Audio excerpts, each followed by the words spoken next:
Yeah, so to the guy that wrote that comment, all you have to do is go in the description and find the chapter that you want if you want to go straight to that story. In the time that you wrote those 5 comments about how you don't like the long intro and you just want that story, you could have clicked to that story, watched the entire thing, and have moved on to whatever other YouTube channels that you like, which, judging by the look of you, are probably runway shows with 6-year-olds on it. God, I love those yoga pants on those kids. What do you want for dinner, honey? I'll have some cheese pizza. Or I'll slip drugs to her and then take it when she's not herself or in control. And if she won't take them willingly, then I'll put them in the mixers at the parties so that all of the girls are getting drugged without knowing it. And then me and my boys will run trains on them and videotape it, and then we'll blackmail them with it. Oh wait, does that sound like a crazy story? Because that's what Diddy did. So yeah, I'm in the mood to talk some shit today. So Joe Rogan obviously has the biggest show on earth. And as such, when he talks for 3 hours a day, he's going to say some things.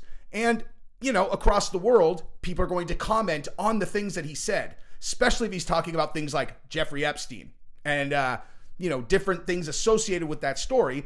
You're going to find these political commentators taking what Rogan said and then drawing what conclusion they believe he was making. And I am going to show you an example of that happening that will literally numb your brain at how stupid people are. It's unbelievable, because we're not just talking about one person who listened to what Rogan said about this Epstein thing and then put it up on Twitter or did a video about it or whatever. We're talking about 3. A person who wrote a story in the New York Post, and then 2 people on the Hill who read said story, watched the clip, and came to the same conclusion that this imbecile in the New York Post did. And it's completely not at all what Rogan was saying. And it's not like, it doesn't reflect poorly on Rogan. It's not like one of these things where they made his face turn green. You know, it's not like a green, just, oh, let's make him look sicker. Let's make him look sicker so people are really afraid of the virus. It's not even like that. There is no explanation except they're stupid. And so we're going to talk about that. It also gives me the opportunity to talk about Jeffrey Epstein. And as you guys know, I like talking about things like that. So we're going to do that. And then also, I have actually 2 other stories that I want to talk about in this video, one of which is this Diddy story that I've been getting caught up on. People have asked me to talk about Diddy 100 times in the last month. I'm like, why would I talk about Diddy? And they're like, well, are you serious, dude? Like, he's getting exposed. Like, he's like Harvey Weinstein. I'm like, come on. Stupid, correct. Diddy is a monster. I mean, we're not even talking about he killed Tupac. That's just like one of many things. This guy is he's a sick man. And I'm going to tell you all about it because you're talking about little boys. We got rumors about little boys. There's a rumor that he poisoned Jamie Foxx. I don't believe that one, but I'll tell you why I think that one's going around. Stuff about him and Will Smith assaulting a teenage boy, like crazy stuff, dude. So I'll get you caught up on all of that because obviously it's going to be really funny. So yeah, that's what we're going to talk about today. And then I do really want to talk about this thing that Aljamain Sterling said about Sean O'Malley and his pay-per-view numbers. You know what? I'm just going to say that right now because it's going to be really short. But before I do that, let me show you one other thing. And by the way, if you haven't subscribed to the channel yet, I would very much appreciate it if you would do that. It's very helpful to the channel. Now, let's get into the Joe Rogan story, and all of us can collectively ask ourselves how people are this stupid ever. I want to show you guys the clip. I'm going to pause it at certain points just to make point, just in case people don't know, but they're talking about the painting of Bill Clinton that was in Jeffrey Epstein's apartment. If you know about this, then you know. It's Bill Clinton in the Monica Lewinsky dress. Hang on, watch this, and we'll talk about it. Looked at for. Yeah, podcaster Joe Rogan actually suggested that Bill Clinton was blackmailed by Jeffrey Epstein, who hung up a painting of Clinton in his home. Let's watch this. Why do you think Epstein had that giant painting of Bill Clinton in a dress in his foyer? Dude. Do you know that picture? Yeah. That painting? Epstein's taste in art was not great. Like, if you look at the shit. No, that was great. That painting is like, I got you, bitch. That's what that is. Oh, right. You got. First of all, Rogan's right. It's that piece of art is absolutely brilliant. If you have an IQ over 100 and are able to understand what the painting means, but let's continue. I'm going to see if I can put the painting up on screen. What do you think about the blackmailing of Bill Clinton? So I love the way the response goes by his guest there on the podcast of Joe Rogan, because it wasn't like, yeah, Jeffrey Epstein and Bill Clinton were obviously very close for him to have this painting commissioned. It was, his taste in art's pretty bad. I wouldn't want Bill Clinton in a dress on the wall. It's a hilarious response. Well, it's not. That is not hilarious. It just meant the guy doesn't understand the art piece, just like this imbecile that wrote this post from the New York Post. Look at this. So what did Rogan say? Rogan said, that painting is genius. It says, I gotcha, bitch. Because it's Bill Clinton in the Monica Lewinsky dress pointing at the camera, okay? Read what this New York Post, what the New York Post tweet says. Joe Rogan claims Jeffrey Epstein used sultry oil painting to blackmail Bill Clinton. What?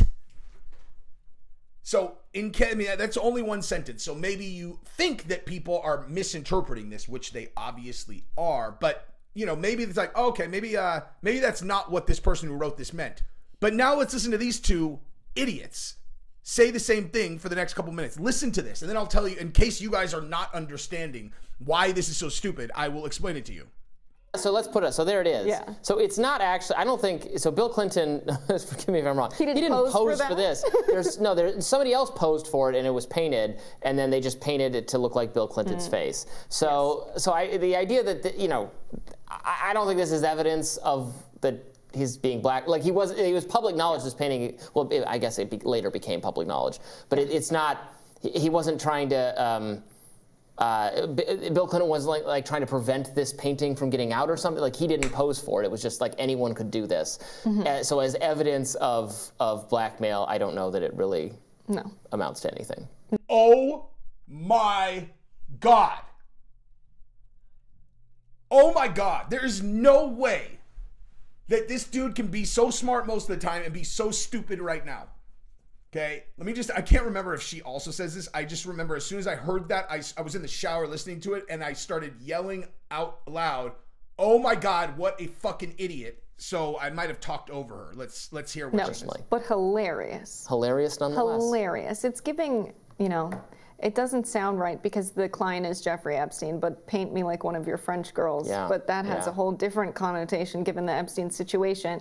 I think the documents that are coming out, thanks to them looking into this JP Morgan case. Okay, so she just is like, I don't need to comment on this because I don't understand. This is the painting, all right?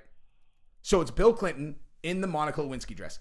These people think that what Rogan was saying was that Jeffrey Epstein commissioned someone to do a painting of Bill Clinton in a dress and then went to Bill Clinton and was like, hey, if you don't want people to see this painting, I need you to give me money.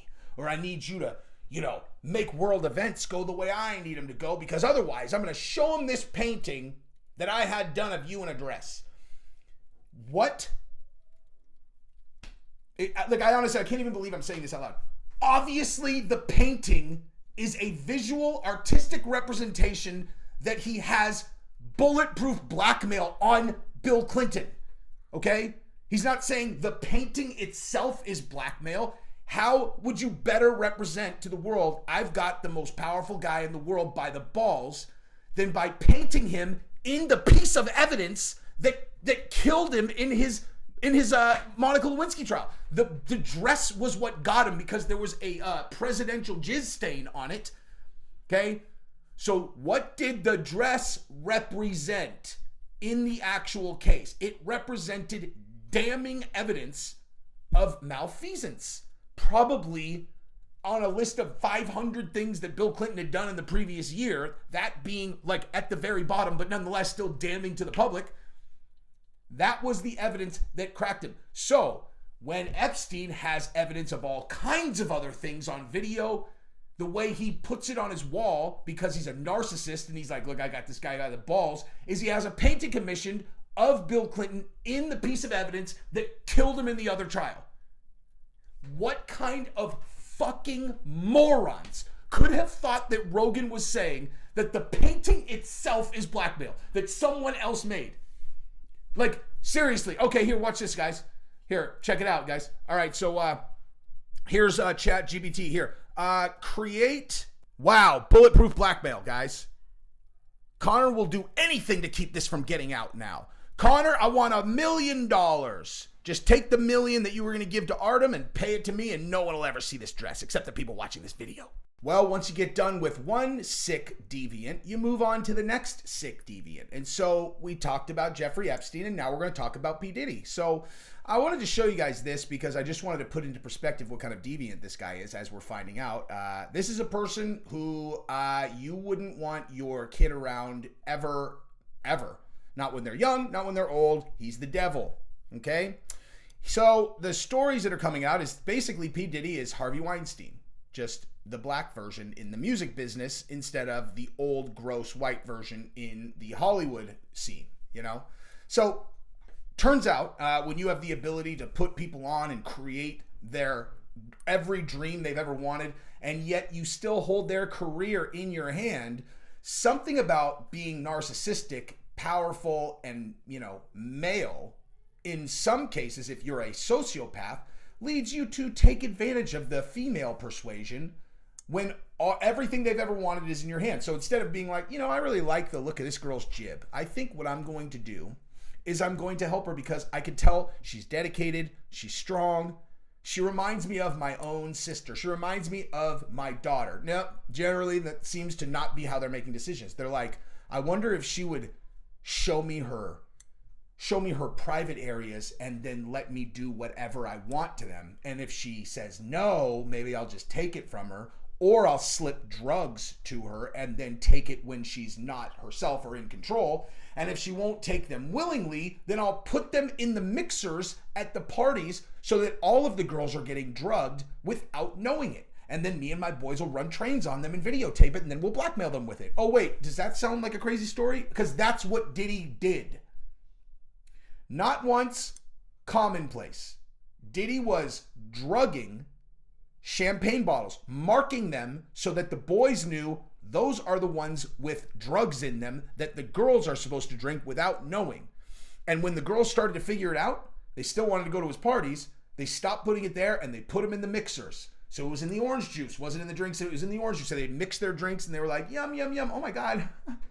God, I'm just having such a good time. It's like, yeah, there's a mountain of MDMA and all kinds of other things that are going to make you not remember this in the drinks. So, you know, that's what kind of dude Diddy is. And that's not even the bad stuff. Well, I mean, that's pretty bad. But it got worse. So I just wanted to show you this. This drug addicted scumbag. This is who this is. Diddy late nights. When anything can happen, I'm just vibing. So why? You gotta keep the hair. Yeah, I'm thinking I'm gonna wear this here in Toronto in the morning. One of the biggest suite in Toronto. Before pause was invented. Yeah. What else we got on Diddy? Savage! I'm a savage! Oh!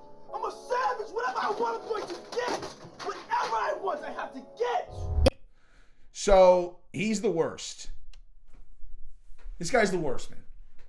And I'll tell you why, dude.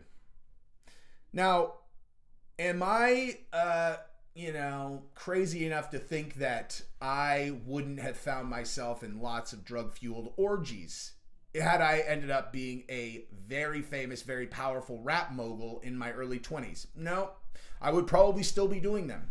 You know, drug-fueled orgies, for sure. That would be a staple of my life and probably would have gotten boring by now, how many times I would have done it. But you know what I wouldn't have done? You know what I could safely say I wouldn't have done? Is I never would have involved someone unwillingly. You know, I never would have slipped drugs into some of the drinks so that the girls were taking drugs they didn't know that they were taking. That's not a thing I would do. That is a thing that for 100% sure I would not do. Also, you know, the thing about, if you want your career to continue the way it is, what I need you to do is fill in the blank with some kind of degrading sexual thing. Yeah, no, that's just not my bag. And that is why every time I hear stories like this about these guys, while I can openly admit that I would have been a sex-crazed maniac, I would have only been participating in such activities with other girls that were either super hot for me or sex-crazed maniacs also who wanted to be involved, or both. because they are excited to be involved in what we're doing. Drugging them and then having them do that, that's the indicator of a psycho, okay? Psycho. Who wants to do that to someone who doesn't want it? Like, seriously, who wants to do that to a girl that is unwilling to do that or doesn't want it? Like, he's a piece of shit, okay? Now, here's the story, though. So he had a longtime girlfriend. They started dating when she was like 17. And they were together for a very long time. And obviously, after a very short period of time, he got bored just having her be like his regular girlfriend. And so he started forcing her to take drugs and then forced her to get like ran through by multiple guys while he filmed. And then, you know, would use it as blackmail so that if she ever got out of line, he would show them the video, you know, show the videos, whatever. And they obviously split up, and at a certain point, I think she probably got enough therapy to recognize that she had been victimized in these situations, and so she sued Diddy. And Diddy settled with her within 24 hours. 24 hours. So that's fast. The other side of this, though, is that at that same time, he released all of the masters to the old bad boy people who had been on his label and had been wanting the rights to their music so they could be getting paid on the music, which is now valueless, by the way, because of streaming. And he said, listen, you guys, I've thought about it. I finally decided I'm going to give you guys the rights to your music. And so he gave them to them, you know, part of a beautiful new, this is the new P-Diddy PR campaign. You know, the thing is, though, in order to get those now valueless rights, they had to sign a document that said, I can never publicly discuss anything having to do with Diddy or Bad Boy or anything from any of the time that we were there. That's all you got to do is sign this. Well, how much are these musical rights worth? Oh, man, millions. No. How much is it worth now? You just don't know. It just depends on how popular. I mean, I personally, I probably made $10 million on that. Look, and now I want to give it to you. It's like, yeah, but how much have you made in the last, like, 5 years? Huh?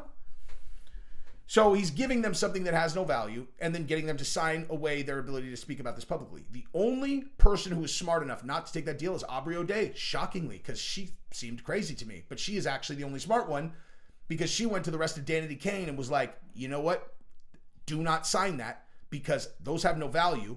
And I can get us a show on Hulu exposing P. Diddy tomorrow as long as we're the ones that are able to talk about what he did. And so those smart ass girls didn't sign the contract and didn't take their worthless masters. And so now they're blowing him up and are now part of this ongoing and ever expanding campaign to show that this drug fueled grapist is now going to get his comeuppance. So congratulations to Aubrey O'Day and the Danity Kane girl. I hope they get a lot of money from Hulu because check this out. They sold, she went through the numbers of how many albums they sold, $50 million was generated from their album sales. Guess how much they got? Zero.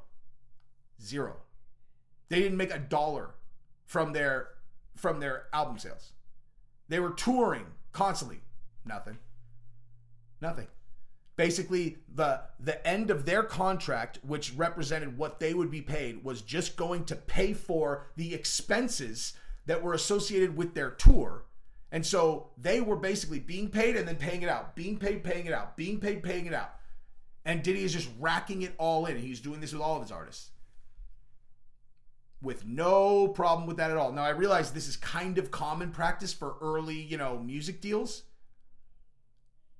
But nonetheless, you're stacking millions of dollars off of people. You're looking, they're working their balls off. And you're like, you know what I think I'm going to do? I'm going to go in there and I'm going to tell that one. I'm paying her nothing. I'm extracting all the value out of her, but I don't think that's enough, I think what I'd like to do is I'd like to fuck her. And if she says no, I'm going to destroy her life, So I have everything else from you. Now I would just like to take the last thing that you have control over. I want it. She's like, and Aubrey's like, no, I'm not going to do that. He's like, no, I'm going to pimp you to my friends. He actually said that in public. One of the bodyguards came out and he said that he told a group of his boys that he was going to get the Danity Kane girls drugged up and then he was going to pimp all of them out to his boys. So, yeah. He also killed Tupac. So, fuck this guy. The only positive thing that I will say about P. Diddy is the following. All right? At the Source Awards, when Suge Knight went on stage and was like, hey, man, if you want to be a star, not have the executive producer all up in the movies, all up in the videos, dancing. come to death row. And then Diddy got on stage and his response was, hey man, contrary to what anybody says, I got nothing but love for Dr. Dre and Suge and Snoop Dogg. You know, we got to kill all this negativity. We got to yada, yada, yada. And then behind the scenes, he's like, kill that motherfucker. That's gangster. Okay, I will give him that. That shit's gangster. Because one dude, you know, his brain had like, I'm untouchable, I'm whatever. I could just put out to the world that I'm an arch criminal with all the money in the world. They were all young, dude. In Suge's defense, he was a young person that had all the money and power in the world. Went to his head, stopped thinking strategy, started thinking I can just stomp my way around the world. And now he's doing life in prison. Diddy goes on stage and goes, look, I'm going to be the peacemaker, man. I want to squash this. Okay? I want to squash this. I don't want any kind of beef with anybody. I just want everybody to know we got to kill all this East Coast, West Coast. This is all about us. And then behind the scenes, he puts a hit out on these guys with the LA Crips. So, again, that's gangster. Play your cards close to the vest if you have an enemy. That is that's the lesson of that, because Diddy is worth $800 million and Suge Knight is doing life in prison. And look at all the dirt that Diddy's been doing since then. So, anyway, that is what I got. I love you guys. Subscribe to the channel. Ring the bell. Peace. Sometimes people talk shit in the comments. It's just part of the game. It's something that happens. Generally, it doesn't make me mad. But sometimes people say shit that's so fucking stupid that I actually couldn't move forward as a human while maintaining my authenticity without blowing them up and putting them on blast for being such a moron. And so this is going to be one of those moments. And you'll understand why I'm showing you this before we get into it in a second. So I did a video last night about Khabib potentially coming back. It looks like the Young and Faded Society took a tweet that was from Khabib like in April or something and misrepresented it like he's talking about this forthcoming July, and then Islam Makhachev was talking about him coming back at 85 and beating Sean Strickland, but apparently it was a completely different conversation. So basically, like, the comments that I'm seeing is that they took things from and then painted it as Khabib's coming back in July. I hope to God that that is true, but like I said in the video yesterday, I texted Ali Abdel and said, happy holidays, brother. Hopefully this story, nothing would make Jesse on Fire happier or something than if it's true about Khabib coming back in July. And he just said, thanks, brother, happy holidays. And then just didn't respond. So I thought maybe he's just avoiding answering the question. But now that I figured out that I think Young and Faded just completely fabricated this story, he probably just read it and was like, this fucking guy's crazy. I don't know what the hell he's talking about. Happy holidays, bro. This guy's crazy, you know? But anyway, so I did that video, right? And being that it was Christmas, I had a little preamble to the video. And so I started the actual story about Khabib. I mean, has anyone not figured this out yet? This is not a short form channel, okay? That's not what this is. I do a show. It is either 20 to 30 minutes. It's a show. It's not a video, okay? I tell you what's going to be in the video, but then it's a long form show. So I got this comment. All right. So just here's why I'm going to show you this. Okay. So this fucking moron right here, Alvarado's gangbang or something, gangbang Wu-Tang. He writes well, let's go in order because he goes 3 in a row. Okay. Let me guess. I got a fast forward for him, spelled F-O-U-R, you fucking moron, for him trying to do funny banter and capital A, act like he's lovable in some way. And act like he's lovable or in some way. Okay, so, I think if we get into typing, counting typos, it's gonna be boring. More entertaining than just getting to the point, no period. Okay, so next one, okay, 1 minute later, he says, shut up and get to the point. Do you have those 10-second clips where we can just avoid you trying to be funny and likable? Question mark, and then and then starts the sentence with and, not capitalized. Just get to what I clicked on. And then again, another one. He goes, next time on your thumbnail, can you put the time of when you start talking about? Question mark, what you promised us, period. I don't care about your family or your opinion or your annoying voice and cadence. First of all, you misspelled cadence. You don't know what the fuck that means, you stupid fuck. And by the way, so here's why I showed that to you, because I'm sure that some of you guys are going, dude, you're still talking about this and it's 6 minutes into the video. Yeah, I know, because here is the video he was asking about. Oh, fuck, what's that? Oh, shit, what is that? Fuck, does that say chapters? Oh, wait, intro? Wait, Christmas story? Khabib comeback. Well, let's see what would happen if I just clicked on the Khabib comeback part. To that. Oh my God, wait. So we're going to do this to, oops. All right. Oh, that's the second story. All right, we're going here. Oh my God. So again, this. You're telling me that I could have just clicked there and I could have gotten to the story right then? Instead of writing 3 fucking comments in a row, embarrassing yourself and demonstrating that you're an illiterate fucking retard. You, sir, deserve what I am giving you. Learn to spell, learn to use YouTube, fucking idiot.